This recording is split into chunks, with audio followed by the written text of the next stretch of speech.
Attackers need to locate and defuse bombs.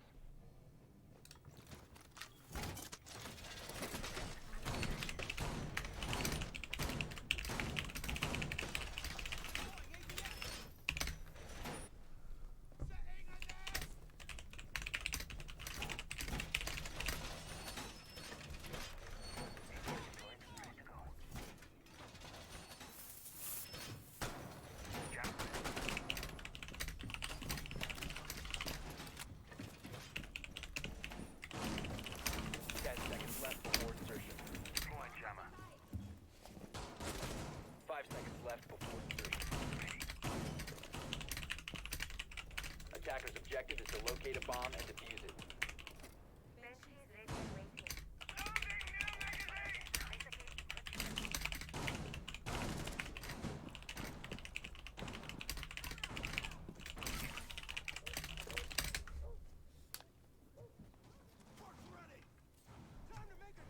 Sorry.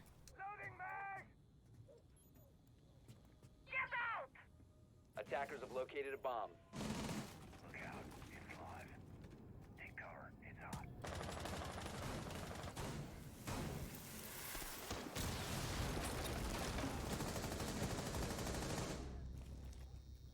A toxic bomb in position! Attackers have dropped the bomb diffuser. Defender is exposed.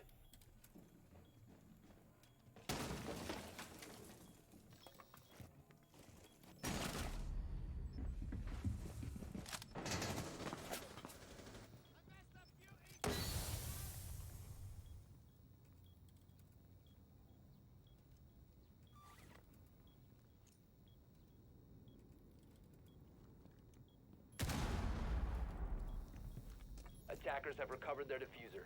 Babes in position.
Defenders, protect your bombs from being defused by attackers.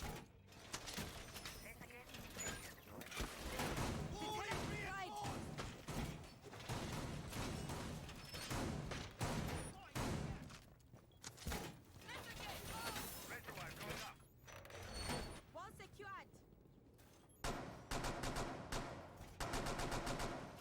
All set. Bench deployed.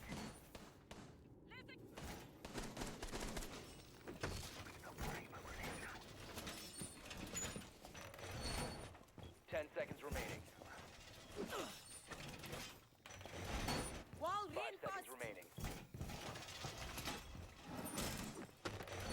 Attackers must locate and defuse a bomb.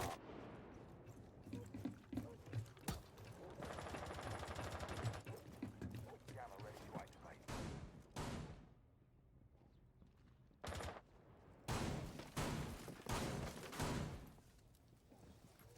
Sitting for Adam. Reload! Torches on! Drone up and running.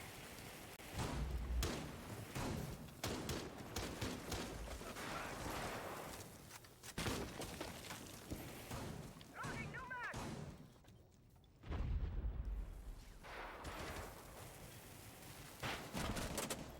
Bomb located by attackers.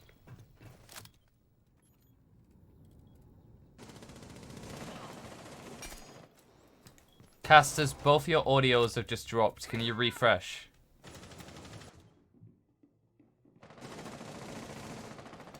Both your audio just stopped working at once. Try now. Can you talk? Nope. Stickula, try talk. Nope, still no. That's weird. Both your audio just dropped at the same time. Give me a minute. Let me try to fix it. A bomb has been located. This has never happened before, so I'm dealing with something new. One sec.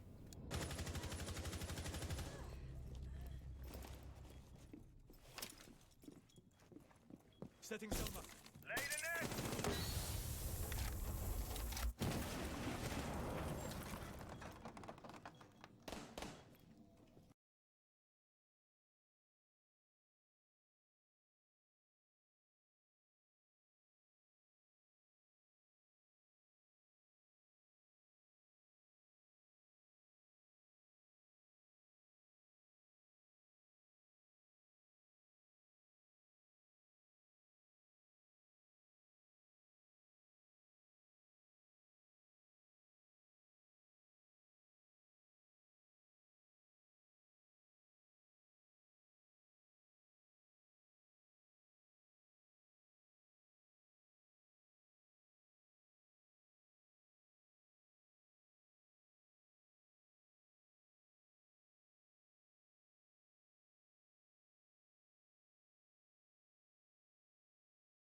Good afternoon. We're back! We're into the action. Resuming round 3. So far, Jaegers have struggled. Don't have that same early gutso that we've seen them possess so far here on Clubhouse, with CGA providing quite an obstacle in the early round. We just saw things go the way of Jaegers, a rush for the first 2 rounds, aggressive, fast as possible, but CGA with a slowdown, CCTV defense have interrupted that early momentum. Now with the win on the board, they're looking to do the same as we go down to Church and Arsenal. Yeah, we apologise for the drop in feed on the last round. Just some issues in the background, and CGA were able to net their first defense. A 1 versus 2 for Shift on the ace, but on 1 HP he wasn't able to find any kills. So CGA moving to the basement. So they are shaping up to defend against a church wall attack, and Robbie with a beautiful pre-fire on the MPX nets a kill on Uhis. Tazzy with a quick trade. Jaegers position themselves very well for trades, but Runner, a C4 on the Melusi, using the intel from those Valk cams to get a kill onto Demantis, bucking above Kitchen. Sarks with another aggressive peek on the completely open church wall, finds Tazzy down for the counter. Shift with a smoke bang. Oh baby, he's going to move into the bomb site in a 1 versus 2 with a pistol. Can't net the shot on Alex, who's already on fire. And CGA level up the round count 2-2 now with their first sight of Church. First attempt on the site of Church Arsenal is successful.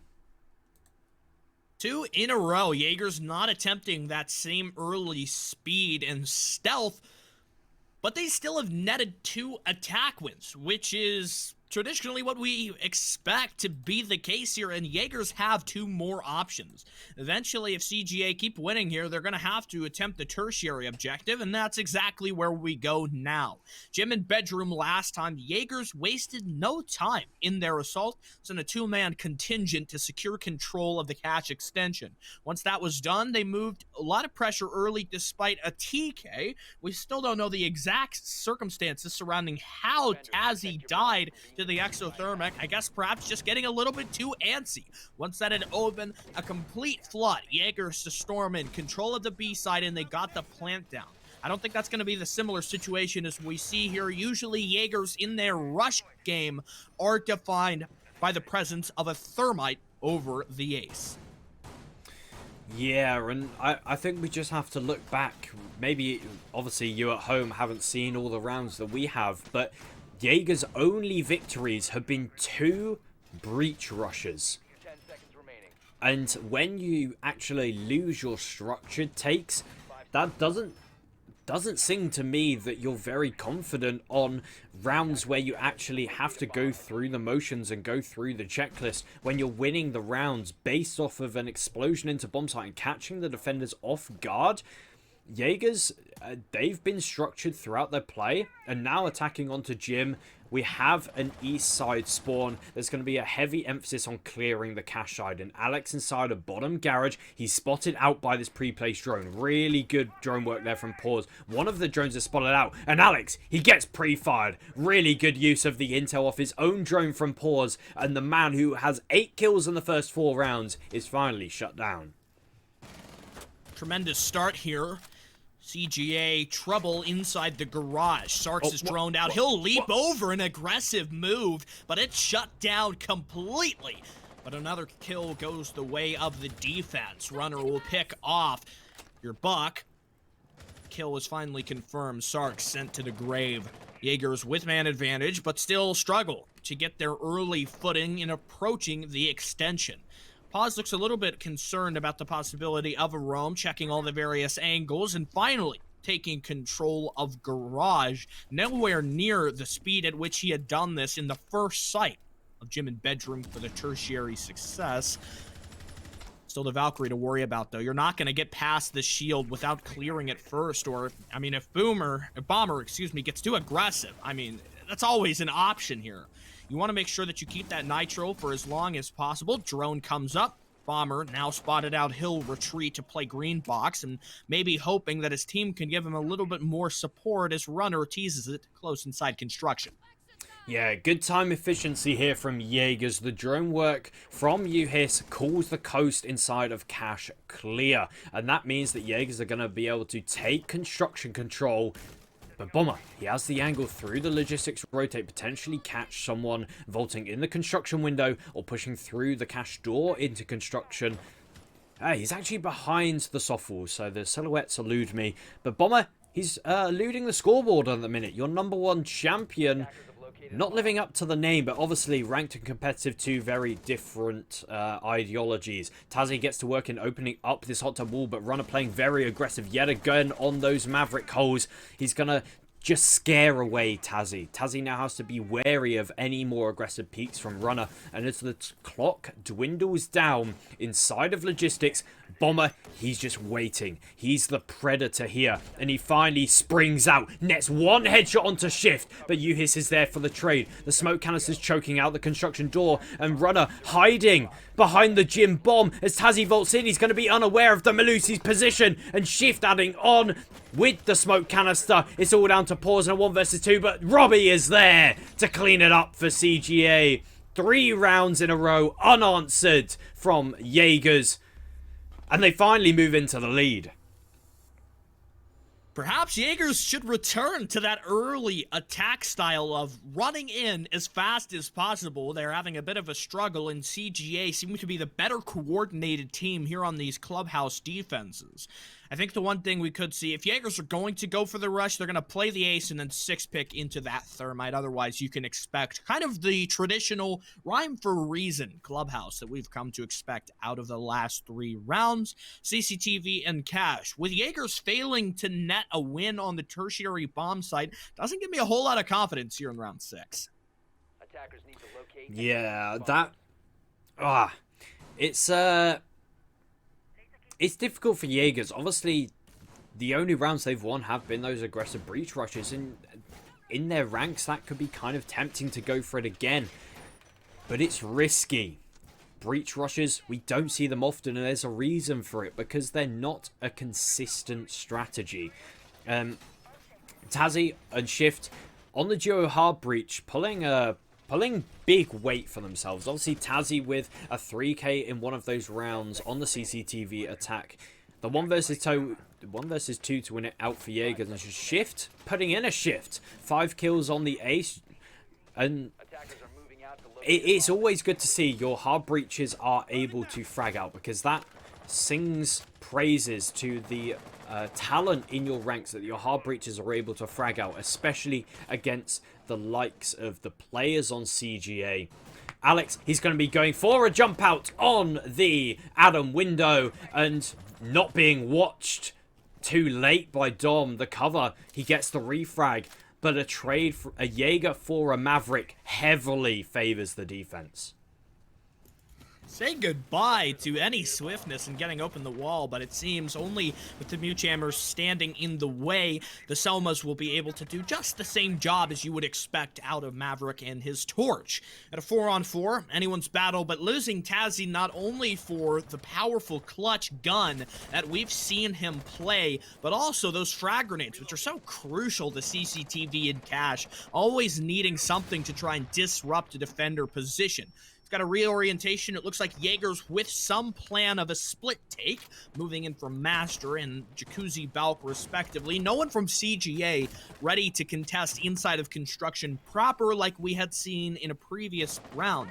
Runner, not a whole lot of health for him, and I think like Bomber got caught and a little bit of damage dealt there in the bottom of the garage. No solid firm pressure out on the balcony right now. Usually what we'll see here is the main focus is after getting the wall open, stick one player out there with a solid gun to hold the cross and to make sure no CGA defensive reinforcements are allowed to move through. Pause with an unusual use of the Selma. It'll completely deny your Mute Jammer, and so now the wall gets open quite swiftly. Robbie with the Nitro, bit of a desperation move. I don't think it's going to cause too many hiccups in the hard breaching process, but if that doesn't get open, could be problems on the horizon. Yeah, especially as now your garage player Bomber goes down. Your crossfire onto the cache bomb site has been shut down. Sarks inside of Red Hall needs to kill Demantes on the platform breach, and he stands up just at the wrong time. But Uhis, along with the rest of the Jaeger squad, are collapsing on the bomb site. Runner and Sarks are cocooned inside of Red Hall, and Runner expends his nitro cell so he cannot go below to deny the plant with that C4. 30 seconds left. A smoke canister gets expended by Sarks as he's looking to isolate these 1v1s that CGA so desperately need. A drone comes out to notify the attack of Sarks' position inside of Red Hall. He goes for another aggressive peek but isn't punished. Jaegers, they're not able to deal with Sarks as he keeps ducking and diving round the ranks in CCTV. And Sarks with another onto the CCTV window. Pausing the DBNO. Runner adding on. And it's all down to Shift. A man with 6 kills. Make it 7 as he shuts down Sarks and planting on top of the island as the clock hits 000. Runner surely going to run up the red stairs. Spot the planter on top of the island. Shift pulls off the bomb and CGA clutch a 2 versus 4. Wow, Jaegers really sloppy in their execution. They did not keep a leash on Sarks. He kept sprinting in sight of the CC window, in sight of the breach, and was never punished. No pressure from Garage Rafters as well. I think where that round really started to go wrong. And Jaegers reeling from a round that should have been a sure thing and would have meant an even 3-3 half-perfect jumping off point for Jaegers. We know them as that coordinated, structured team, and Cyberground Gaming Academy, the ones who like to think a little bit outside of the box. Certainly what we saw there in round number 6, full benefits to Sarks, who could not be shut down. For the smoke, SMG-11, less than 20 rounds in that magazine. You should never win a position like that, but Sarks had confidence in himself, and sometimes that's all you need to carry it over the line. And this is the danger that Cyberground Gaming possess. Every single member, whether it be your support players on smoke, on mute, they can all pop off, and that was Sarks round through and through. Yes, Alex has 9 kills already. He was pivotal in 2 of the rounds that CGA had previously won. Sarks, he shows up massive that round, and we saw from the overview, whenever the observer hit this view, with 30 seconds left, both Runner and Sarks were trapped in Red Hall. You saw them scrambling, looking for somewhere to sit safely, and Jaegers never took advantage. They never pushed into cash to get the bomb down. There was no C4 left on Runner. There was one smoke canister left on Sarks, but they played way too passive. Valkyrie waiting down in the basement, I think, sort of there to preempt a dirt rush push to come in from blue. It's a strategy that doesn't see terribly lot amount of focus, but, you know, knowing CGA, how they like to play, I think that's a smart idea for the Valk. Just waiting down there. You know, if it doesn't work, she can retreat, come back, and usually the benefit of that rush is no one being there to stop you and taking control of blue where the defense might not traditionally expect you to move so quickly. Tazzy rips right through the billiards barricade, ending the life of Alex, one of those players who we've seen be the difference maker in a lot of CGA round wins. So to lose him is certainly going to be troublesome. Still, Jaegers have a man inside of Rafters. Paws not keen to give this up, and without pressure from the bottom garage walls or even the single garage door, CGA can't hope to clear him out. Yeah, a lot of pressure now on the bomb site, especially with Runner below. Those frag grenades deadly, but Demantas pushes up and isolates the frag. Runner all alone down in stock, and Dom wins out that heads-up gunfight. Here's the vault inside of Adam window, and yet again, another 1 versus 1 heads-up gunfight that goes in Jaeger's favor. And CGA numbers are dwindling by the wayside. It's all up to Robbie. I was about to say and Sarks, but as Sarks gets beautifully C4'd, a Valcam inside of construction giving all the intel to another C4 kill. Robbie, he's going to get 1, but an exit frag onto Tazzy pushing up the main stairs. No cache breach to work with, just a single file doorway to push through. R4C, a very capable weapon, with 4 sights on the defense trained on you. It's a tall order. He's going to drop through the construction hatch, make a nice rotate, which could be heard, but now he makes his presence heard as he fires some shots up through the soft floor, hoping to get a kill onto a player playing the top corner on the radio door, but nothing there just yet. Uhis peeks for info and gets the info, almost landing the shots onto the head as Robbie, but narrowly missing it. Shift. Oh my. I thought that was a hip fire through the floor, but Demantas, a fantastic round from the Valkyrie. All of these vertical angles being utilized by Jaegers through the soft floor, and this is why I love Siege. So much versatility, the soft floor being utilized to its full extent by Jaegers, and intel was the aim of the game that round. Jaegers utilizing the Valkyrie, who goes unbanned to their worth. And I'll let you know where that went wrong. It was the fact that you had an IQ, perfect counter to Valkyrie on the board, but you kind of bungled the game by waiting at the billiards window outside. I can't totally blame her there because it was such a weird occurrence to get peeked from. But your IQ should be with the rest of the team, where you're going to be expecting all of those Valkyrie cams, and a single cam caused so many problems. Split take is the expectation for CCTV and cache, and so one camera giving you construction intel can be the difference maker. You take that and you combine it with Tazzy, who deployed an excellent, very beautiful nitro flying all the way up through the hatch. I mean, Jaegers just put that round to rest.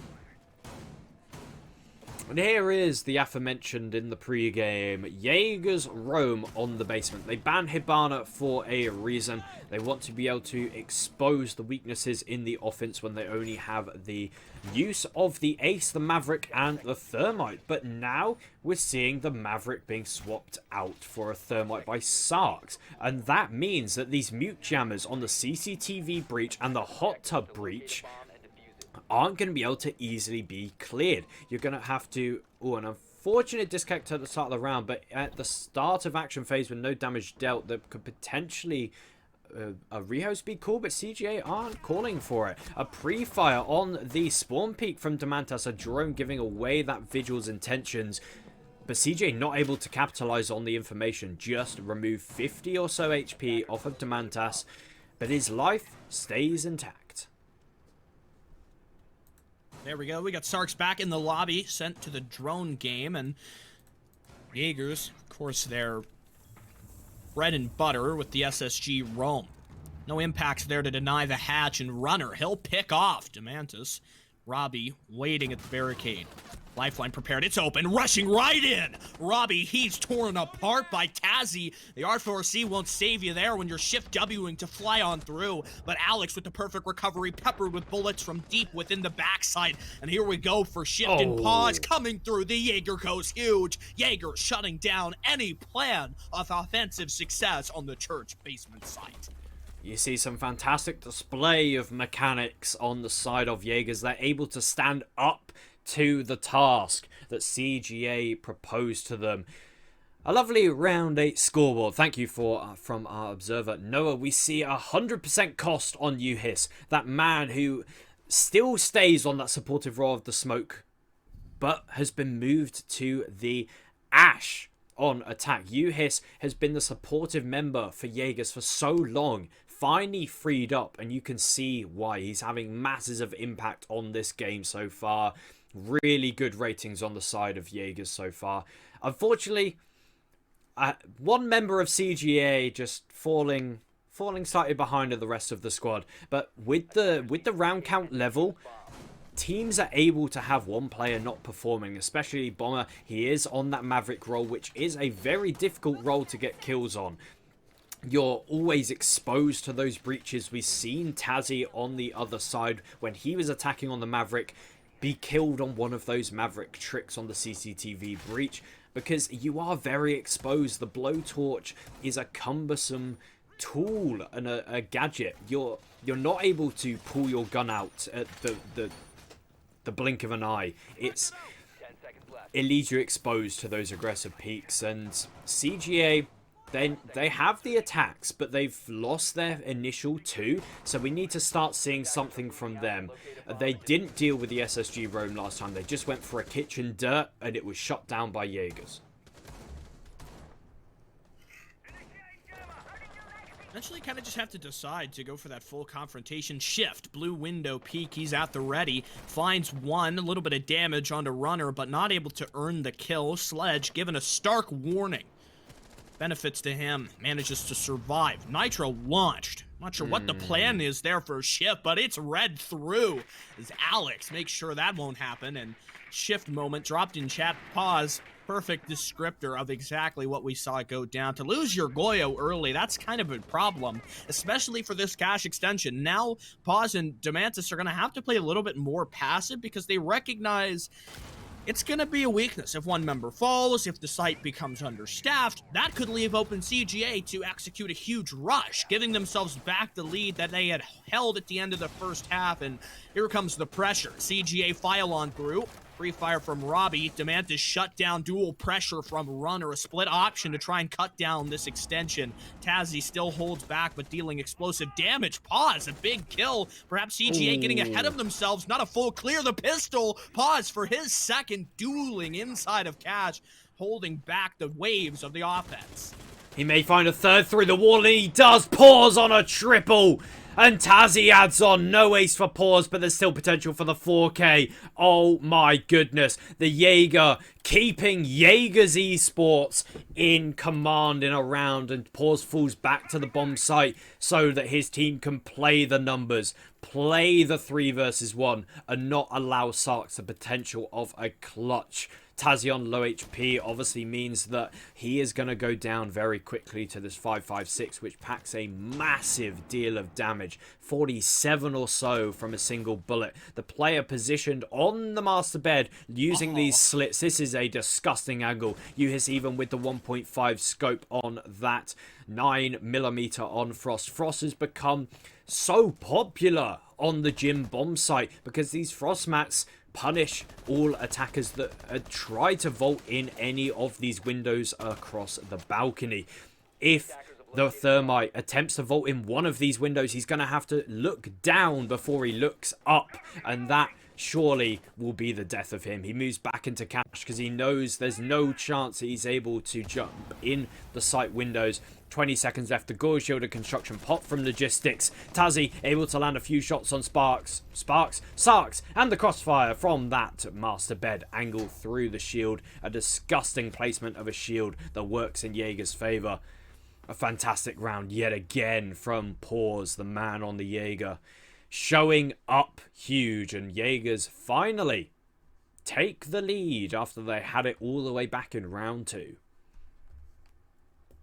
CGA securing a 4-round uninterrupted streak to close out the second half, and Jaeger's esports fire back with 3 non-stop defenses of their own. That round looked desperate, especially with the early death of Shift. Who knows what he was doing with the nitro cell out of the bottom garage door, but with your Goyo gone and out of the fight. Pause, he stepped up. And I think there is some blame to be laid on behalf of Cyberground there for not clearing the Jaeger and not pushing together at the same time. That's the big benefit of Cash in the extension. You sit in the corner, you wait close at the double wall, and you force the attackers to try and play that game with you. Support from inside of construction sometimes can make that impossible. CGA had everything going for them and still managed to give it up. So Jaegers do complete their site rotation, and now we head back to the starting point of CCTV and Cash. It was a very commanding victory last time around on this bomb site, and no adaptation from Jaegers either. If it isn't broke, don't fix it. Yet again, Demantis bringing that Valkyrie. These black eye cams have to be countered by Robbie this round. We're switching up the IQ players. We're seeing Alex onto the Ash, Robbie onto the IQ, and that cardiac scanner. Gee whiz, Ryan, I'm having a great day today. The IQ scanner going to be able to spot out in 20-meter range those black eye cams, and I think it's pivotal for CGA to have a chance in this round to shut down the intel game from Jaegers. Yeah, you just can't let those black eyes run free. That's going to be a huge problem if it happens, and Jaeger's really keen to attempt sort of more of these aggressive plays. Kind of an upset to what we might have expected here for Jaegers, who traditionally aren't the team to fly off the handle at every single moment. Demantis had a thought about maybe a garage door peek, but that's gone now, and sort of a return to form. CGA, the progress that they've made so far is decent. You've got the wall open over by the main platform breach, and now pressure inside. Manpower securing control of master bedroom. Tazzy to lurk below. With a good placed Valkyrie cam, we know what he can make happen with the Nitro. Robbie caught, but Tazzy taken low. The Nitro sent and wasted. Robbie dipping and dodging as he moves in for bar control. Near Malusi now stuck, isolated within stage, picked off by the G8. Robbie a big headshot to come up, and now with Demantis and Tazzy gone, CGA claim the man advantage in what looks like the first confident round for them on the offense. Yeah, they've removed the mute jammer from that cache breach, and Shift with a jump out nets one onto Bomber. Frag grenades down, but Alex is there for the trade. Pause yet again. He has to go huge in a round for Jaegers, and with no player from CJ on that CCTV breach, he's able to play behind the server rack. 2 CGA members down below in lounge. That's going to put pressure onto Uhis on top of red stairs. He has to worry about 2 angles. The yellow pings from the black eye cams are giving the smoke the intel that he needs to work with. Sark's making his way into the bomb site as the red ping comes out onto the player on top of red stairs. It's a very dire situation here for Jaegers, and the top of the head spotted by Sarks, but not quick enough on the trigger. More yellow pings. Robbie inside of garage gets shot down. Pause stays alive behind the bomb. He's working round and Uhis. He is there for insurance. More and more gunfights occur, but it's CGA to come out the better team. It's 3 versus 1. Now with 1 member in a technical 1 versus 2. Uhis. SMG-11 in hand, Alex on low HP, Robbie down on top rafters. It's all up to Runner to cover his teammate while he goes for the plant. But Alex, he peeks too aggressively and he gets shot down. Robbie gets rezzed on the top of garage rafters, and now Uhis, he cannot make the vault work, and while the bomb gets planted, we're now in a post plant, but 2 members, a very close range engagement for the SMG-11 to take. Robbie's good enough on the coverage, and CGA finally secure their first attacking victory.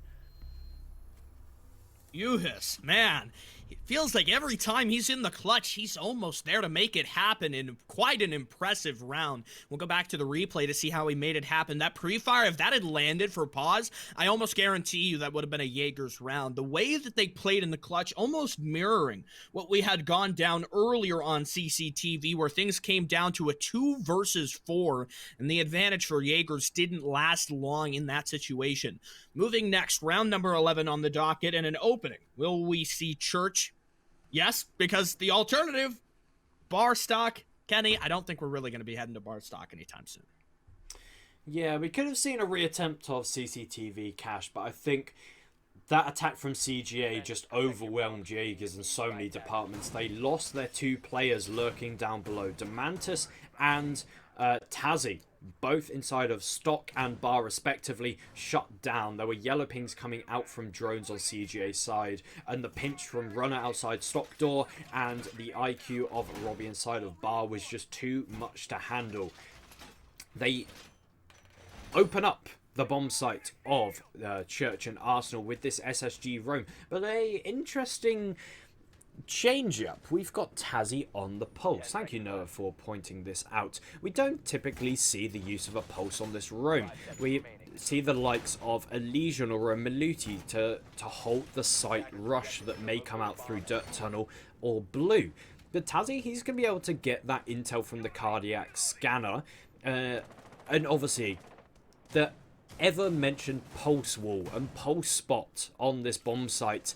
Tazzy's going to be trying to make it work for him this time around. And CGA, they obviously don't have the IQ this round, the main counter to a pulse. Robbie using that jackal, and that signals obviously to all of us that CJ want to clear this roam, and they're going to start it off tremendously. Alex getting the opening kill on Shift. About as good as you could expect for the beginning of the roam clear. CGA to make progress and pause. Now tagged up as well. Tazzy still provides the intel, but the Jaeger playing at the level that we expect him. Holding back here, Sarks finds Demantis, as now the Jaeger feeling ever pressured on his roam. The swing from the top of the main stairs, it'll shut him down as Jaeger's in their roam. Not having a lot of success so far, and a full retreat back to the site. CGA peel off with a huge win. They get to focus on the objective in a 4-on-2. Uhis in the clutch, though. We always know that he's that steadfast player, the one who can hang on for as long as possible. Two-man stack on the main stairs pressure. CGA rethink it, perhaps for a moment considering the vertical play. Nitro sent up, fails to connect, but Uhis finds a big one. With Boomer now gone, he's lost a significant set of frag grenades. That could be so helpful. Runner's only got a single one left. Is quite a stack up here at the main stairs. Alex goes down, but so too does Tazzy. The frag sent by. Does it get the confirm? No, surprisingly not. And the res could hold back the tides here. If the res can come through, that would be huge. But there's Runner, and for Uhis, not a whole lot of HP to play this position. Contested for the first smoke canister. He'll bounce back to spot one as he charges in. Uhis, a lot of pressure and not so many bullets to get it done. CGA pick up 2 in a row, starting to spread their wings on offense. CGA completely overwhelmed the roam and then overwhelmed the bomb site. They just stacked their members on completely committing to the clear, and it worked in their favor. And then obviously in the 3 versus 2 to assault onto the bomb site, Uhis on 1 HP, Tazzy being downed and not able to be revived and recovered by his teammate. It is, whoa. Yet again, we're seeing all 12 rounds, and potentially, Stickler, we're going to be seeing overtime. Our first matchup of the day, Lions Crew versus AYB, went the full distance, 15 rounds, and we're shaping up yet again for the same here. Jaegers opt. All 3 bomb sites are open. Their site of choice, Church Arsenal. There must be something changed, must be something that Jaegers have spotted. Obviously, their roam game was shut down within the first minute, and that is not ideal for a roam on Church Arsenal. You need to be wasting time and playing the trades, because that is the aim of the game. Why would you be roaming on the basement if you're not wasting time? So, CGA just have to go through the rhythm again. Do what they did last time around. Alex has been absolutely frying people. 14-8, and why not? Stick this man on Action Jaeger and he will reap results. Yeah, I almost want to say here for Jaegers, maybe going away from the offsite roam could be a good idea. In rounds where they've played on sort of the side, it has been a lot closer and a lot more confident for them. But when you're looking at the extension, specifically the gym cash hold, gosh, that was almost a nightmare. But luckily, Pause was the one to change things. Demantis almost reads right into the play for the repelled player outside the main stairs window, but a little bit too fast on the timing and the angle needing adjustment. Prone for Uhis, maybe anticipating a oil pit rush. That would be really brazen for CGA, but look at how the time has gone by. It's CGA Cyberground on match point. Yeah, slightly slower on the clear this time around. Jaegers are wise to what CGA want to do. Pause inside of Jim, able to shut down the initial drone work coming out from CGA to clear this roam. Runner on the roof, he's able to utilize that logistics hatch to his effect, and he does drop, and Shift doesn't hear it. Down goes Bomber for his second kill. My mistake. The silhouette of the Maverick, very similar to the Sledge. So Bomber, he finally answers back on the scoreboard, and Paws now in a sticky situation. He's able to shut down Bomber and drop down the hatch after lighting up Robbie, and the Bulletproof giving away the Ash's position inside of Cash, but Tazzy is long gone. Demantis still persists inside a bar. That ERC scanner is going to give the impression that he's either back on the bomb site or still on the top floor, and obviously it still works horizontally inside a bar. So CGA, with the drones that they still have, there's a lot of drones at their disposal. They're going to be droning out bar, clearing it up. But Demantis and Tazzy, Pause, sorry, they're going to fall back down to the bomb site, play the numbers game, and run down the clock even further. Have to be so careful here with what time you allocate to playing for the vertical game. Runner will open up a section, hoping to check for the double door peek down the long 90 corridor. He's there and ready for it. It's peeking quite a tight angle, but Tazzy not exposed to it as of yet. He inches his way forward here. Such a close gambit, but Runner will give it up, not hoping to waste too much time. An opening made, but barbed wire stands to block the progress. This could be a huge rush. If Alex can secure control of the backside inside of Arsenal, that's really going to cause Jaegers to step up big when their long-range options mostly comprised of the castle and Jaeger. Sarks tries to move in. He finds one on a Demantis, but Uhis is always there to hold back the wave of CGA. Match point. It's looking like we might see overtime if Uhis is still able to keep it up here in the diffuser. It's isolated, stuck inside dirt. A huge problem. CGA have 15 seconds. They have to move their way through, but Tazzy, they'll find Alex shutting down the Ash, and another one for the castle. Jaegers Esports, they managed to clean up their defense. We're going to overtime. Oh my goodness, both of these major matchups so far today have given us a spectacle to observe, past and you inside of Twitch chat to watch and possibly make fun of people making mistakes, but Jaegers did not make a mistake that time around. A very convincing defense that they played out to how it should play out in dry runs.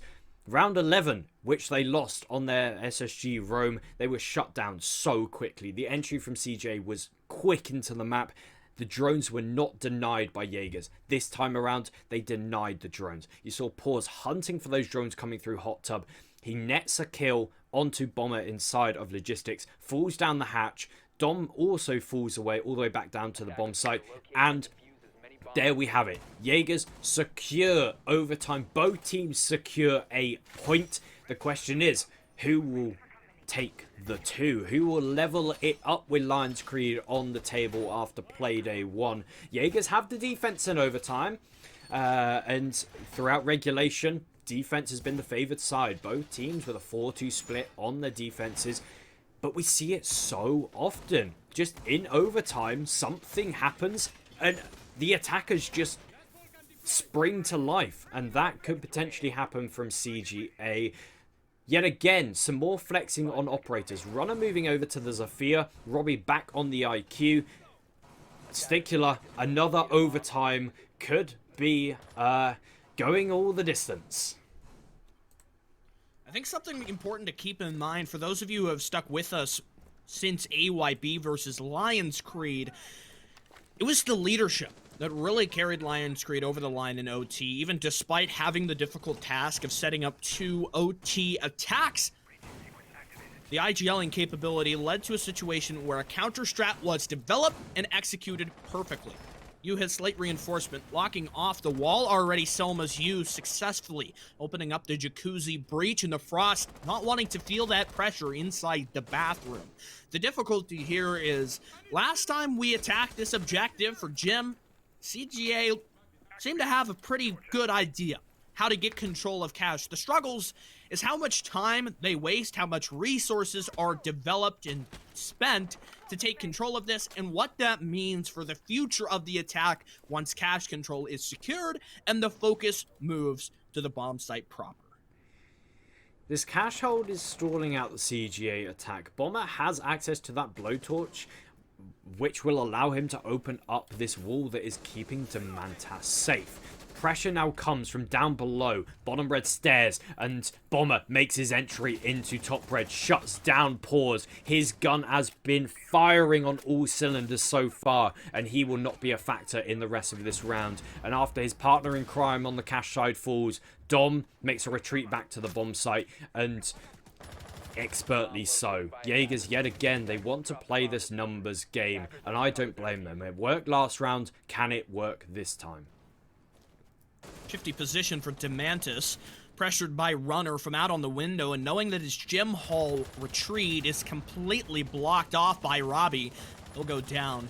Zofia comes away with a big kill, and the IQ beginning to move in. Jaegers on their defense, feeling the pressure as the G8. It's ripping and tearing through many members of the defense, but Uhis, he'll land the crucial headshot to even the game, to delete the Zofia, or rather IQ, from her main stairs pressure. Sarks for the swing. He'll find Uhis, all of a sudden just shift to try and hold back the pressure. Nitro prepared, will be shot out, or rather detonated in a complete miss, as Alex will isolate the final gunfight. CGA picking up a success on their offense, fight the start to OT. Indeed. A defense goes awry for Jaegers. They attempt the risky tertiary bomb site of Gym Bedroom, and it doesn't pay off. CGA, with 4 members still standing at the end of the round, a commanding victory sets them on to overtime match point. But what do we see from Jaegers? Their attacks started off convincingly. They had these explosive bouts into sight, a duel between all 10 members in the lobby on the bomb site. No gunfights happening on the exterior. It all came down to tooth and nail and who was able to land those shots. Jaegers, however, after they forewent the explosive takes, they didn't win a single attack. And not bringing the thermite this time around on shift, instead bringing the ace, it signals to me they don't want to go for these explosive takes. And that worries me, because they were not successful on anything except now. Uhis bringing the Capital. Capital Stickula, he is in a sticky situation. He is an incredible utility heavy operator. Hard breach charge, fire bolts and smoke canisters, none of which are caught by ADSs. And obviously only counter is Wamai, no Wamai on the side of CGA. So Capital, he's able to dislodge these anchor positions, but he cannot burn ADSs. He cannot destroy bulletproof utility, of which there isn't actually much on the side of CGA's defense. So this could be a good call from Jaegers to flex onto that Capital pick on Uhis and make it work for them. Yeah, thinking about the rush for Jaegers, I almost have to feel like it's sort of a double-edged sword, and I respect the decision made not to go for that aggressive option, because it's so contingent on winning many of these individual gunfights. In both of Jaegers' tries for the aggressive take, it was not a solid round. It was really something that could have gone either way, and, you know, were a few key gunfights to miss, which are very difficult sometimes to pull off in a rush. I don't know if I would call that here an overtime. Runner shuts down shift, losing your ace early. Luckily, the breaching utility already used for the main wall, but the construction wall looking forward into cash is going to be a little bit neglected as a result. That could be a tremendous issue. Not to have the construction wall open and also being at a man disadvantage, this could be setting CGA up for a flat-out 8-6 win. Yeah, your ace going down is vital to the split take failing.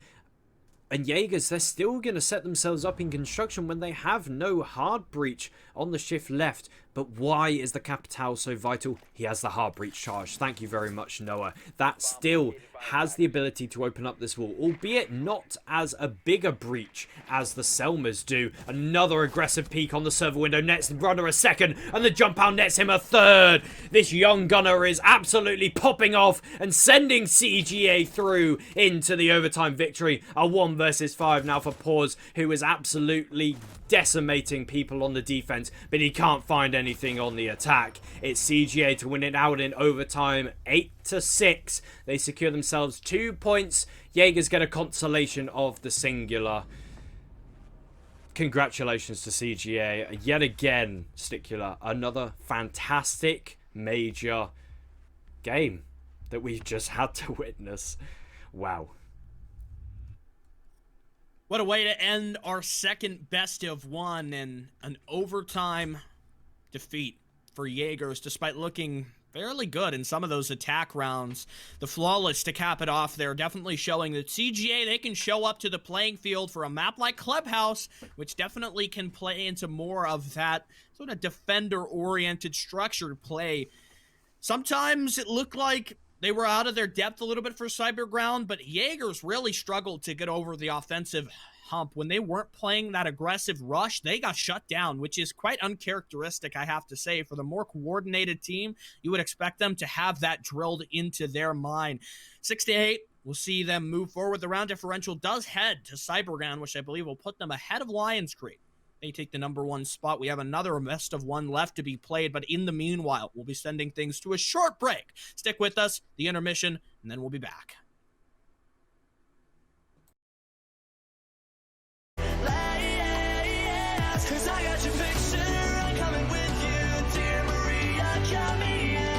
This is story of the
Welcome back. After a very short break, we can bring you our final matchup for this evening, and it will be Team Manic against Playing Ducks. Playing Ducks, another new face inside of ECS Major, coming through the qualifiers all the way to win themselves a major spot. And Team Manic, last season, previously known as PG Tips, they have a slightly newly invented roster. We'll be seeing those players for the first time in action as a 5 here on Oregon. 3 games and 3 of the T4 trifecta of maps. Cafe first up, Clubhouse second, and we're going to finish off Sticular with Oregon. He's back with me for the final matchup. And as we enter the ban phase, whoa, a Monty ban? Well then, he's Playing Ducks, maybe having some inside intel for Team Manic, not wanting to allow the Monty to be played, or maybe that's something to talk about with what they expect over on the defense. The Clash ban alleged in chat, will we see it? Nope, it's the Cade taken away. Fortunately, we do have the Thatcher ban. I kind of prefer when Mav is banned and Thatcher is left up. I feel like that provides more of a consistent siege, but hey, we don't get to decide everything here in the casting booth. Final Defender ban, maybe some intel here, Kenny? Mirror's quite a popular ban on Oregon, but we have seen Wamai bans obviously be very popular in the past, but it will be our Spaniard counterpart of the Mirror. She will see no play today at all. Even if when she went unbanned, we've seen no play from her at all. Falling out of favour in the meta, I think. Even when she's not banned, teams are coordinated enough at this level to be able to go below, go above mirror windows and just pop the canisters through the vertical play. She still does get banned, however, as it is a comfort pick for a lot of teams. So, it's Team Manic start on the defense, Playing Ducks to start on the attack. We've seen 2 very long round 15 and round 14 respectively matchups for us so far this evening. For the sake of my hunger, I hope this one is very quick. But it will be a 6 pick onto a Clash. Yeah, so you bring the other shielded operator in here, the one left up and open. I am a little bit curious to see, so this is Clash for a Dorms hold. Usually where I would expect to Clash is like a freezer hold. If you find an attacking team that is really annoying and is always seizing control of freezer and then putting a lot of pressure on island or laundry, the Clash could be helpful there. The other area, similar to freezer, but going the other direction, up here on the top floor, attic is where Clash can be very troublesome. And the attackers, usually attic is kind of considered more an eventuality that you will secure rather than sort of kind of a maybe. That could be a problem. If the Clash is too difficult to clear, if Playing Ducks are not prepared to use their lifelines and frag grenades from your sledge, things could be a little bit more difficult. Rat play maybe for Textralo inside of the office over here, or perhaps just preparing for inevitable run out later in the game.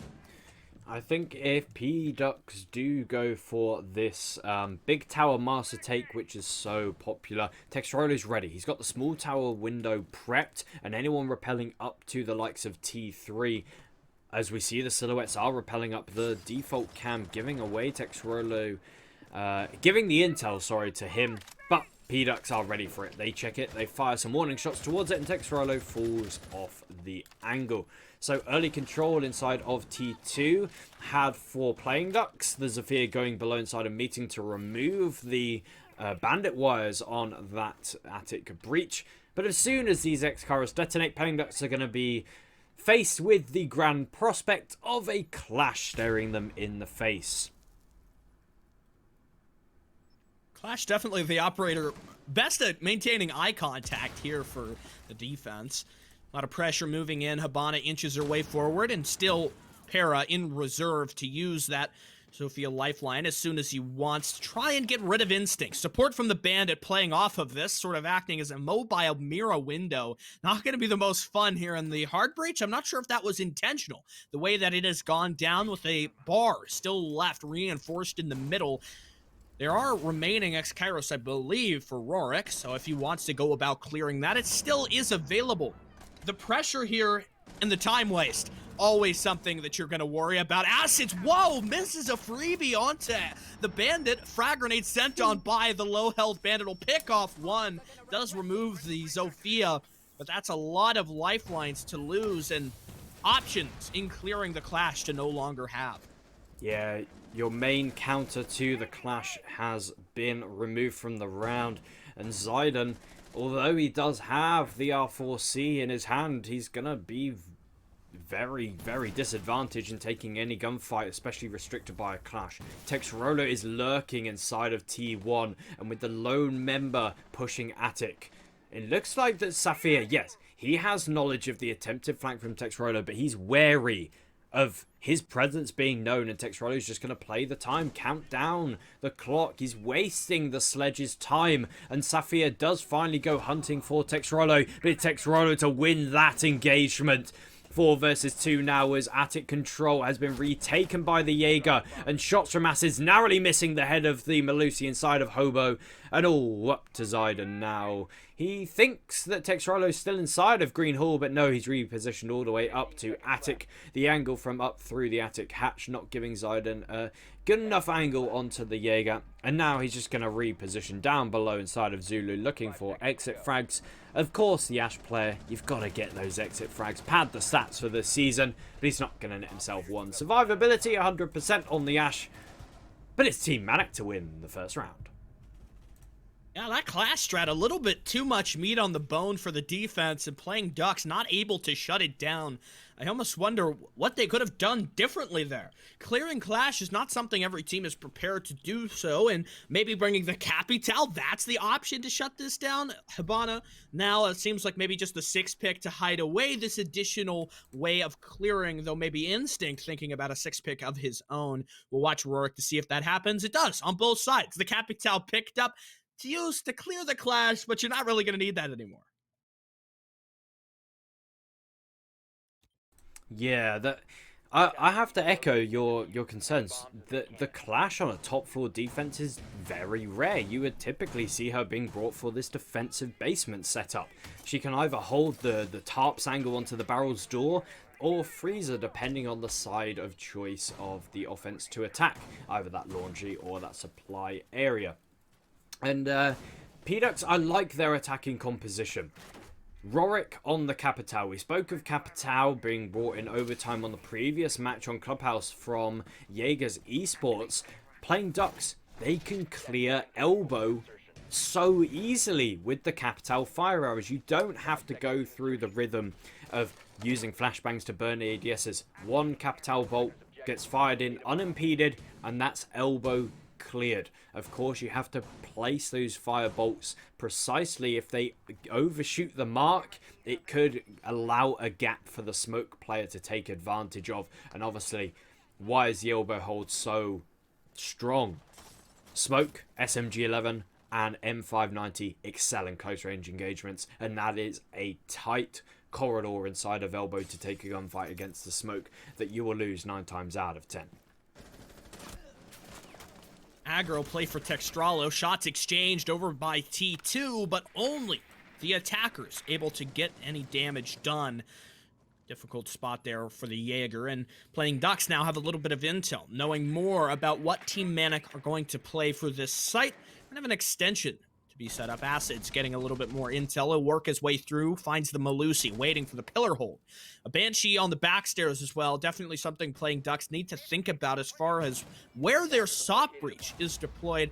Zidane, I think, is the one closest, and he'll use a breaching round. Now the Banshee gone.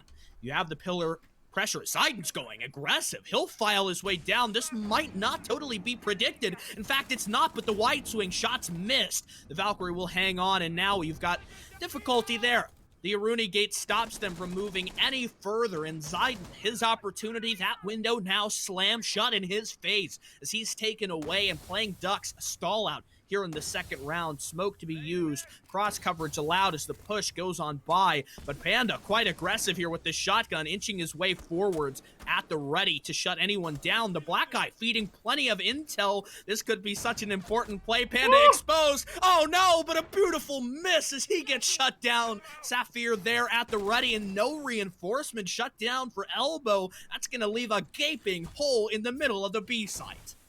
And now with another hole being opened up by the can opener on the Capitao. An entryway into E-Box. The hatch being left closed. And Texrolo on the flank of T1 stairs. No drone to give. Playing Ducks any intel on the proposed flank. And yet again, Texrolo causing a nuisance, lurking around, always behind the offense of Playing Ducks, and it's shut down. Rory going for an early plant as C4 gets primed and ready, and it goes just short of the mark. Nomo playing aggressive on highway, shuts down the cover of Para on the pillar, but it's traded quick by Sapphire. Rorik as well. Now into on 1 versus 2, Texrolo, he made his presence known on the tower stairs. He rotated all the way back down to Freezer, and the coverage from Elbow, the crossfire is established, and P-Ducks win out to their first attack on the basement. Great play there in the closing moments, and knowing when it was time to peak for Playing Ducks, it pushes them over the line. This looks like another close competitive match where we're going to be seeing the full length of Oregon. Basement, a repeat. I think there was a few problems. Early success for Team Manic. The Valkyrie shut down Zayden. He was moving ahead of his team without a drone and still managed to lose it out when he had the R4C and an open target. The Valkyrie not even looking at him. Zayden to go down there, left Playing Ducks in a terrible spot, but Panda was way too eager to inch his way up the elbow hallway and kind of threw the game away, phoned it in there with the shotgun, and met many more attackers than maybe he had initially thought would be so far inside a bunker.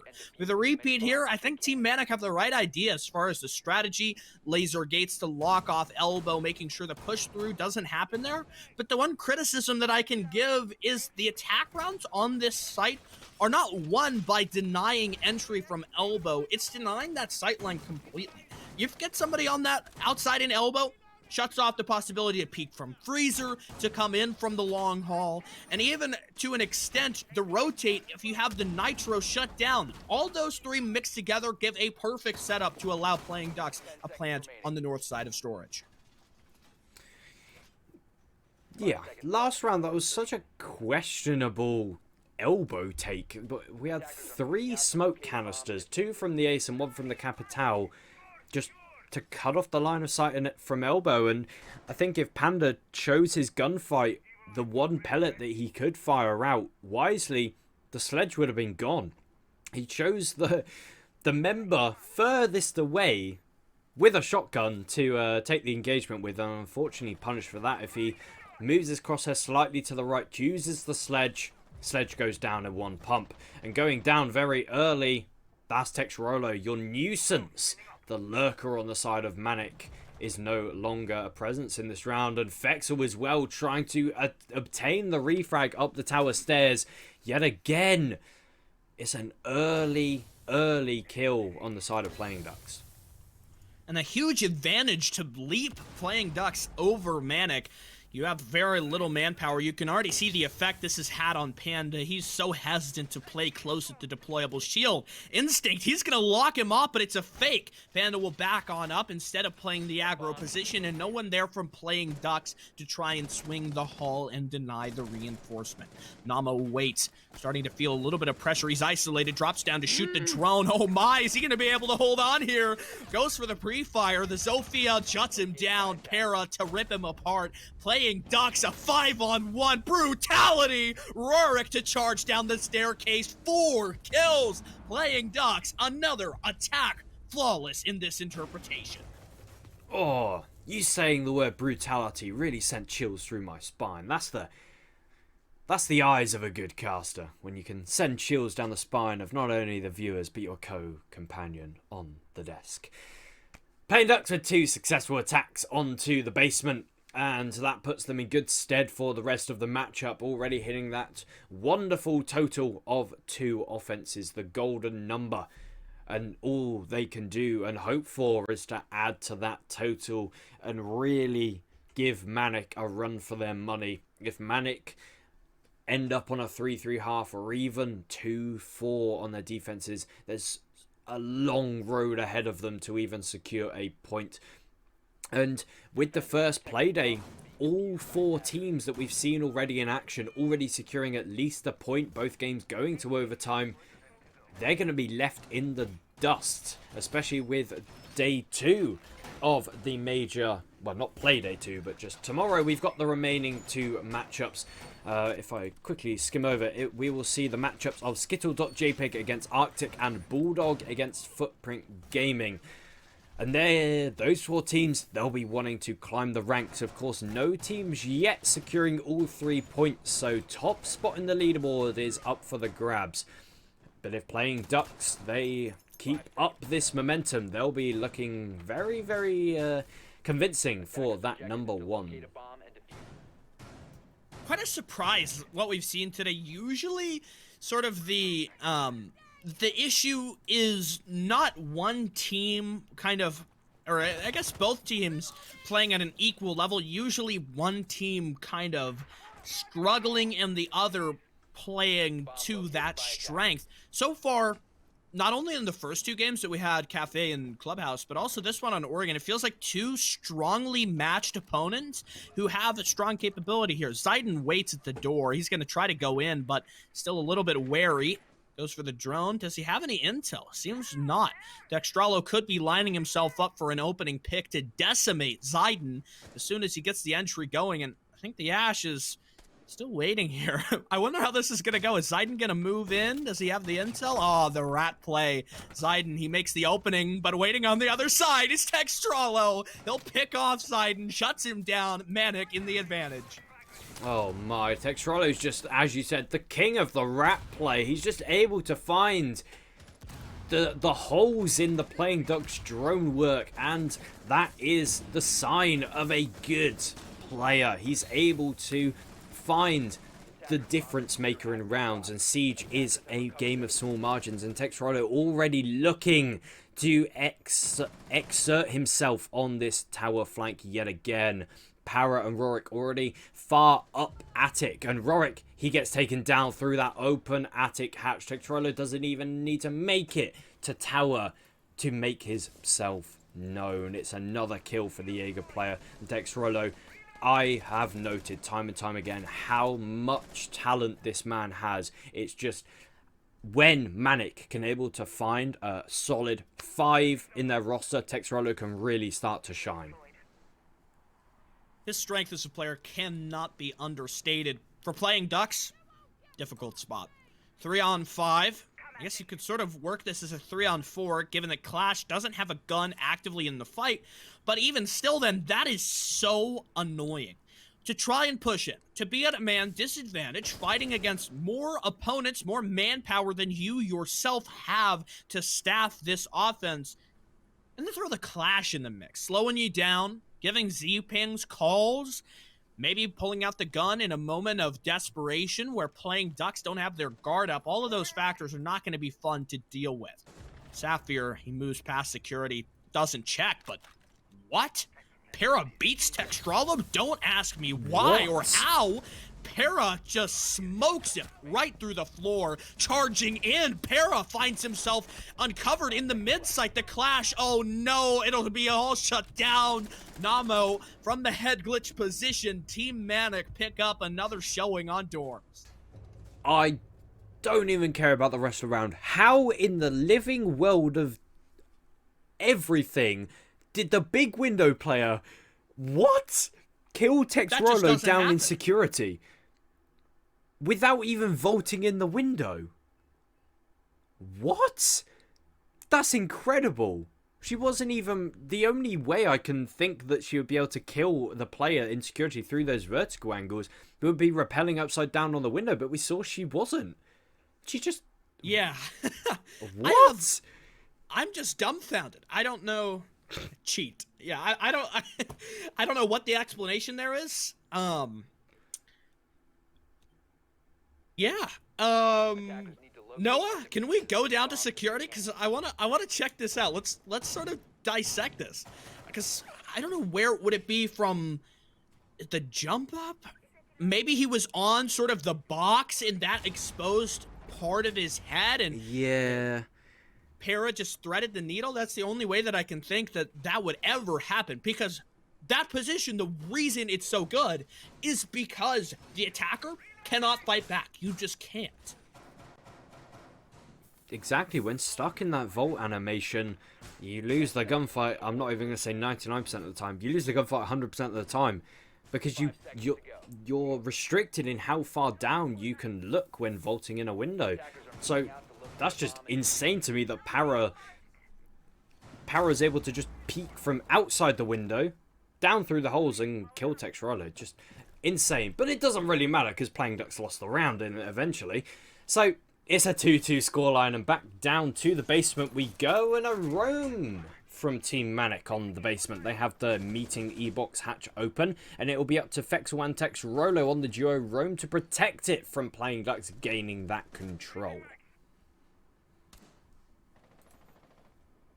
Quiet round so far, bit of a difference from what we've usually expected. Last time Dorms was seen, Playing Ducks just rocked out at the start, shut down 2 members of Team Manic and kept that pressure moving forth. Soft wall here at the top of, or rather, I guess, sort of the mid floor inside T1. Iraruni playing quite safe. Namo already lost. Textralo with support over by the kitchen side. Playing Ducks gonna have to shut down what is kind of an unorthodox strategy, sort of something you would expect in the past. The vertical hold, the roam, the E-box hatch left open. Panda swings wide, guns down Sapphire. I don't know where Acid was, perhaps a little bit kind of on his drone or distracted. Rorik, another big play, got a quad kill last time we saw him, but he won't get much more than just the single pick. Yeah, Texrolo assisting with the trade of his teammate inside of meeting, and he quickly falls down the security hatch down into freezer, so Para and Zidane aren't able to net that trade away. Panda, impressive stuff. He loses his shield inside of elbow, but doesn't lose the gunfight against Sapphire. That nade just overshooting the mark, and Panda playing the close angle with the M590 nets him the kill on the sledge, and the only frag grenades on the side of Playing Ducks' offense. With a minute left, they're strapped for utility. Yes, they still have the 3 Selmas on the side of Acid, so he's able to open up the elbow wall, even though it's reinforced off. Questionable to me that with a Thatcher ban, there's no breach to now being brought out on the side of Manic's defense. Instead, Acid, he will open up the cross wall. That's going to give a lot of coverage onto the bomb site for Playing Ducks when they eventually go for this execute. The laundry rotate can be held from this exact angle.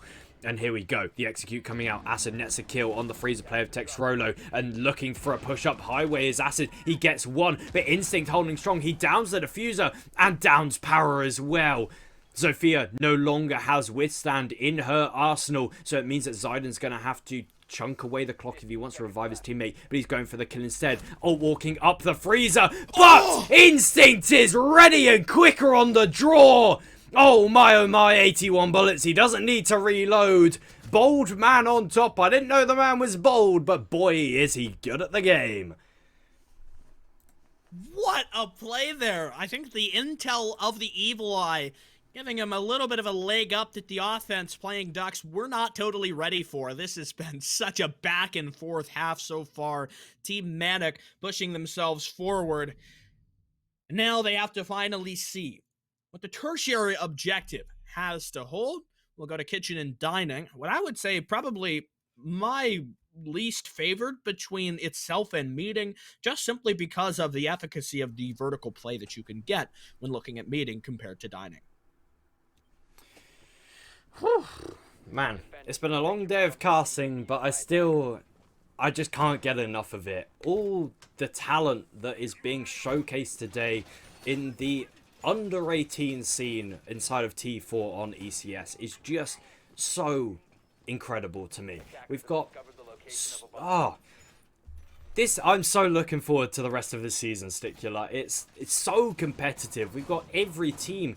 No team looks weak. We have AYB and Team Manic, formerly PG Tips. These were two of the teams which were at the bottom of the major leaderboard last season, finishing, I think, AYB finished 6th and PG Tips finished 7th, if I'm not mistaken, out of 8 teams. So just incredible stuff that Team Manic are able to showcase their talents along with AYB. AYB just losing out 8-7 to the eventual playoff winners, Lions Creed. Every team looks strong, and every match so far counts. Every point matters, especially with how decisive those playoff spots are. Finishing the top 4. Oh no, Instinct on his cams is a hole above you, man. He's probably just reeling in his clutch last round, just having a bit of tunnel vision on, hey, I've got these evil eyes, I'm gonna net some kills, when he could be on the receiving end of a gunfire himself. So far, the only issue that I have is there is a lot of focus on the west side and nothing else for Playing Ducks. They don't have anybody contesting the white stairs rotate, which could be quite powerful. They don't have anyone even going upstairs to think about playing tit for tat against Team Manic. The only issue that this is really going to cause is you have like 3 ways to push this. You seize control of showers and then move through the rotate, or you come into dining, you open the main breach and then the single door, and that's such a constricted avenue. Look at the defense, Kenny. You have Jaeger, Wamai, who can both hold their weight. You have Maestro, the perfect operator for shutting down some of those long, kind of congested avenues that we could see this round develop into, and no opening kill for Playing Ducks. All of those factors do not bode well here in this tertiary setup. Yeah, they're really slow on their clear of showers, and losing your main hard breacher is going to put the salt in the wounds. But Playing Ducks, they're making an aggressive rush into the bomb site. The smoke canister denies the initial plant attempt, and the second one cuts off the angle from the cover inside of Small Tower. Instinct taking an aggressive position, which is going to be overlooked by Playing Ducks if they don't drone it. The mug on the right-hand side covering the Maestro for the player on the dining door. Instinct finally pops up and nets the kill, but not after his player and his supporting player inside of 90 and Showers also full. Jaeger and the Wamai down for the count. But Manic still in a man advantage. Diffuser on the floor, and 30 seconds remaining for Playing Ducks to make their assault. Rorik wary of this Maestro's position. He's hit the deck. He has the chair for cover. That beautiful felt or whatever makes up that chair is going to be covering the pretty side of the Maestro, but the legs are spotted and Rorik nets the kill. Player on the kid's hatch won't be able to spot the diffuser as it's going down in the tucked right hand corner. Rorik, he's going to get this plant down, and the shots pepper and net the frag, but not after the bomb goes down. So Sapphire with a very winnable 1 versus 2. He finds Wonko and a second! Sledge on Sapphire, the Icy Cat charm paying homage to one of the best content creators inside of Siege. There we are. Playing Ducks with an unwinnable round in my eyes, but they take the 4-2 split. 3-3 split. Whoop. What an excellent recovery there for Playing Ducks. You have to highlight Sapphire, the Sledge, the player to count on, and so much pressure placed on his shoulders, but he was able to bear the brunt and push his team forward. Success in what looked like a desperate attack. Side swap now, an even match. I think this is probably the closest that we've seen so far. We've had 2 very defender-sided maps, and now Oregon, which strikes us at equal and looks like we're going to be heading into overtime once again. Defenders, protect your bombs from being... I don't know if I can handle another overtime. Oh my goodness. My back is aching. My stomach's rumbling. My head's banging. But it's good Siege. It's good Siege, and I can go through the pain. My entire body is screaming for me to stop. But Manic and Playing Ducks, they're not stopping anytime soon. Level on the scoreline. And pretty level on the kills as well. We've got even scoreboards across both camps. Now it's Playing Ducks moving on to the defense. They opt for the primary site of the basement. And TT9. I hate people having tags that aren't their actual team. It really throws me off, especially in the play-by-plays. But Manic, they don't want to bring out that Maverick. They just want to stick with the Hibana and the Ace range duo, and that's gonna spell some issues because they don't bring a sledge. There's no frag grenades on them to clear these Goyo shields that help with clearing the clash as well. There's 3 shields on the side of Playing Ducks' defense, and Para, he's going to do his best Texrolo impression. Will Texrolo be wise to something that he did before? And no, Fexel will not be. Nomad down. Rorik baiting inside of T3 for his teammate inside of the opposite end of the map to net the opening kill. Shutting down the Nomad before she had even progressed within the building. Probably the big pick that you could ask for here, and the difference maker in round number 7 for Playing Ducks, who can now fall back and hold this one a little bit differently. But Para, his killing spree is not over just yet, as he manages to sneak his way through the green hall. Resting in the corner of T1.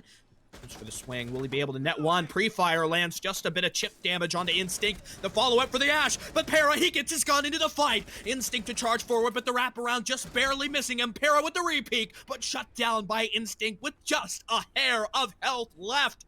The confirm it's not there, and Instinct might be unaware. The clash, loud as she is, or rather Rorik on the Goyo for the swing around, and here comes the clash. Instinct, only a sliver of HP, and it'll be his undoing, as Playing Ducks look like they have found their rhythm here on the first showing of this defense. Panda for the swing around, he's been isolated. Surely Para gonna be rezzed in the refocus for the defense to try and shut down Panda. Here we go. Oh, they've got the case! Oh no, Kenny! Panda can't even try to push the side because he doesn't have the defuse. Still over in the back of tower against the clash. I'm fairly certain we can call this round.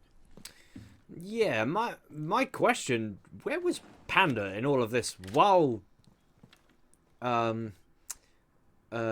stuff was hitting the fan inside of tower, he drops the E-box hatch looking for some kills onto the site. It will be the smoke tucked in the corner, but he does a ring a rosy. Finally finds the headshot. The clash dropping is gonna spell absolute nightmares for Panda, and finally shut down by Para.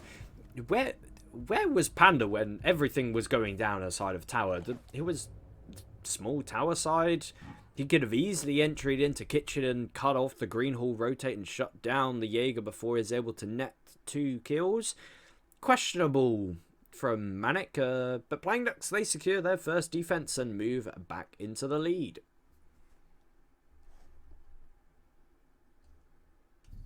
Gotta give it up to Playing Ducks. Looking strong here on Oregon, playing even the end of the half. Something we don't always manage to see, and now beginning to excel here on the defense. Acids, a little bit indecisive on the operator. Valkyrie to the Wamai, now settling for the Goyo here on the Dorm's hold. No clash to be brought, so Playing Ducks a little bit more of a man defense rather than something comprising of the clash and trying to stall out Team Manic.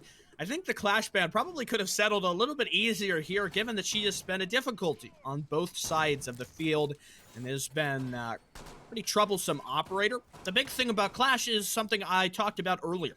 When you have a Clash, at a 5-on-5, I think the defense kind of in a bit of a disadvantage. You don't have somebody there to contest, especially as you whittle things down. 3-on-3, 2-on-2, especially. Your Clash is not prepared to fight or force back the attackers, and so they get to look past the Clash almost and kind of focus on that singular player or kind of focus on whatever needs to be looked at.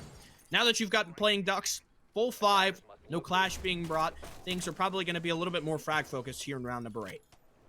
Something different on Oregon to see for a breath of fresh air. A closet master hold from Playing Ducks. They bought the Goyo. Oh my word.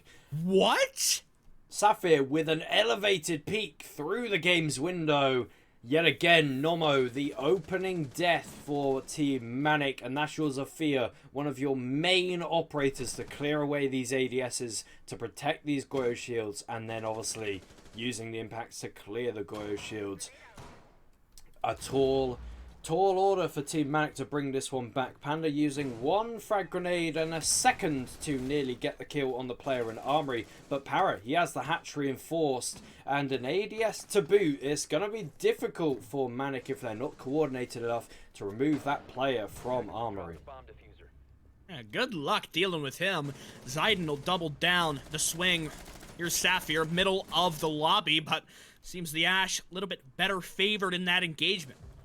3 on 4, they managed to isolate one defender, only a 2-stack now on the objective itself. This is the time to move for Team Manic. Giddy up and go as you try to force your progress through, but Acids, seemingly a fadeaway as he gets the DBNO Panda now stuck on the floor inside of Armory. Difficult spot. Playing Ducks, I mean, they just kind of have to lie and wait. The time will tick down. Maybe Textralo to come up and get the res, but the cam is there. So far, bit of a difficult execution. Playing Ducks have managed to hold out, and despite the fact that one of their members was off-site, Sapphire was stuck off the roam, Team Manic have not capitalized on that moment and have sort of lost the option. But look at this. This is the issue of a master closet hold. Playing Ducks got the pick on the sole hard breacher on the side of the attack. But the breach is already open because the defense was using a rotate in it. So even though Manic lose their only hard breacher, they still have access to the closet into the game's bomb site. And Instinct, carrying that diffuser, is able to move into the bomb site to go for a plant. Acid with a beautiful tap onto the head of the player on the trophy door. And Instinct all on his own because his teammates on the kid's window repel. Rorik capitalizes and the older sings. Texrolo finds one, but Playing Ducks play the trade perfectly. Rorik in a position to feed off the intel with the audio cue that Texrolo repels in the window. And Playing Ducks find themselves in a 5-3 round count, looking very good for them on their defenses. Yeah, and Kenny, this is the bounty of going even at the half. It gives you sort of this springboarding point because P-Ducks managed to secure a couple of confident attacks. Now they charge forward on the defense. They win basement. A complete shutout win where didn't seem like everybody from Team Manic was on the same page. The extended master hold with support inside walk-in. That's a Dorms win, and so now we go to the tertiary site where things look a little uncertain. This was the final round of the first half. It was a close endeavor. The way that it was attacked for Playing Ducks, I think, was a bit lackluster, and it was not my favorite attack that I've ever seen on this objective. But Playing Ducks have a level of coordination that I would not expect after kind of Team Manic, who I would sort of call the more experienced team here. But to be honest, I haven't seen Playing Ducks before, so that could just be my experience talking. I mean, it's brilliant to have an established org. Playing Ducks were an organization that lost to Continuum in the first invitational final. Was that? Yeah, that was Playing Ducks when Zeronic was on the roster. I remember it went to the final round on the final map and Continuum won the first invitational. And Playing Ducks was in that grand final, the opposition of Continuum, which that core roster formed into Evil Geniuses in the end. Obviously notable player of Canadian who's recently retired from SSG. Playing Ducks is an organization which is well established inside of T1 Siege. And yes, when Siege was a small esport, Playing Ducks had a roster advanced... I'm going to stop talking. Oh. Did it happen again? My goodness.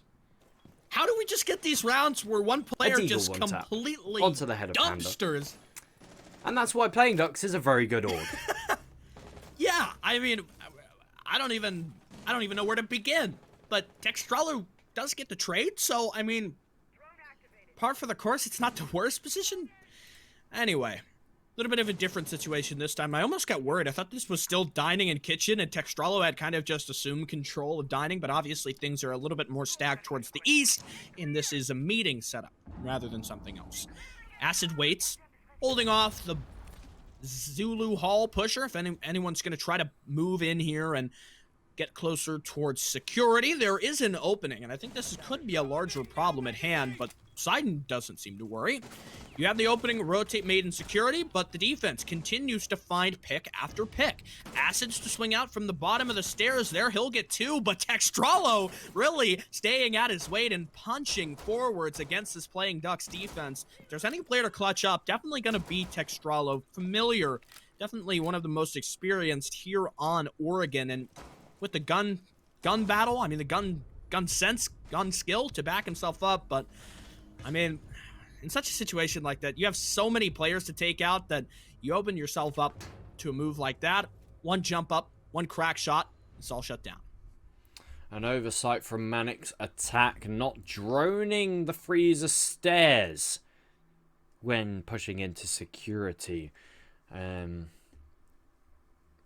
Intriguing that you went drone one of the most important doors just opposite a door you want to enter. But nonetheless, it's Manic to fall short of their own expectations. Playing Ducks now on match point, and they secure themselves a point in the Playday. Can they make it all 3 and fire themselves up in their favourite rocket ship, as I was speaking about Canadian on SSG earlier, to the top of the Major League standings for now?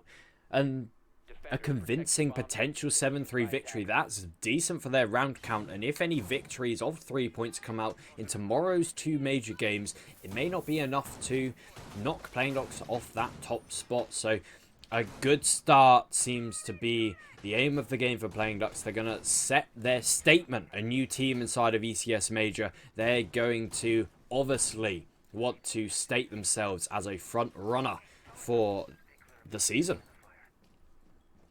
And they look like a front runner so far. This is Playing Ducks, who have done the one thing that we really haven't seen all day, and that's been have a team that can secure rounds on defense, can execute successful strategies. I mean, we saw something that you wouldn't totally expect, the master bedroom extension for a dorm's hold, a few signs of the clash here or there.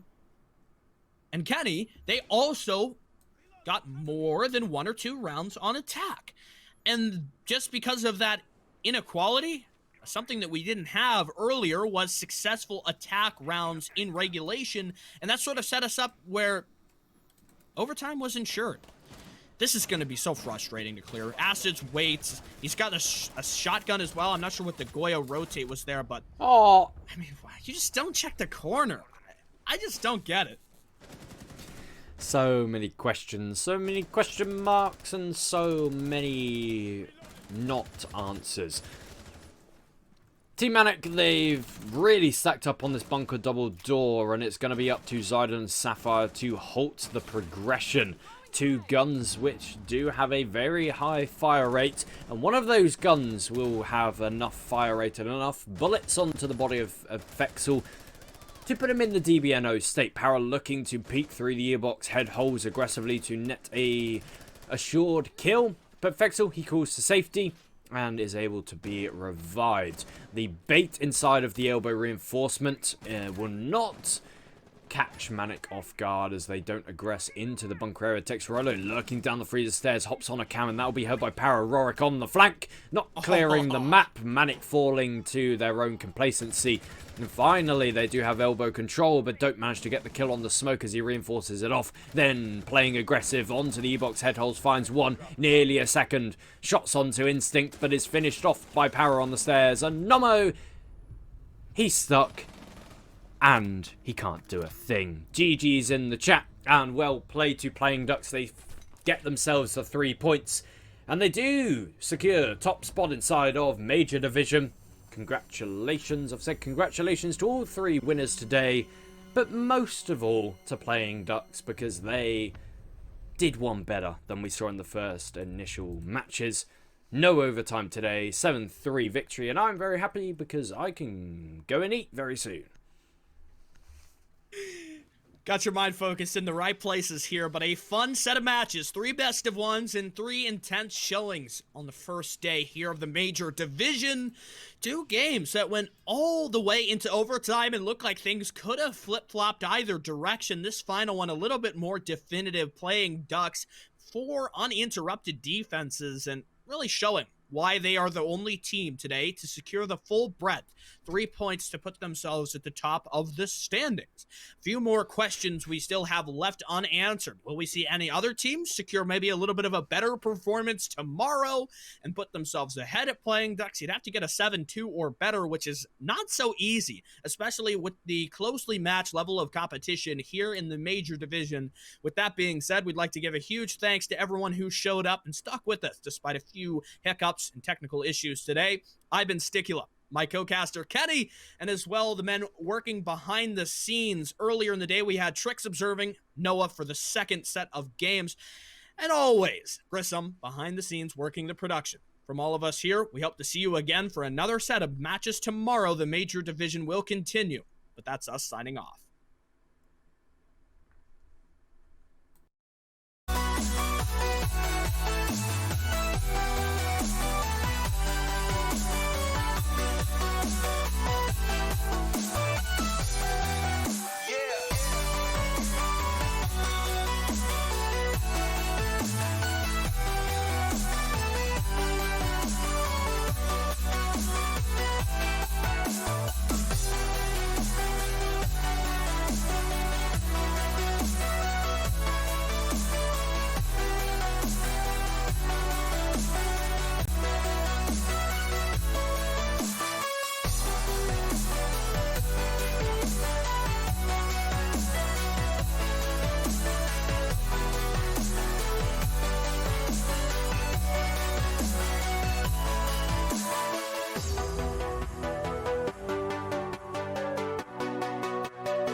Bye.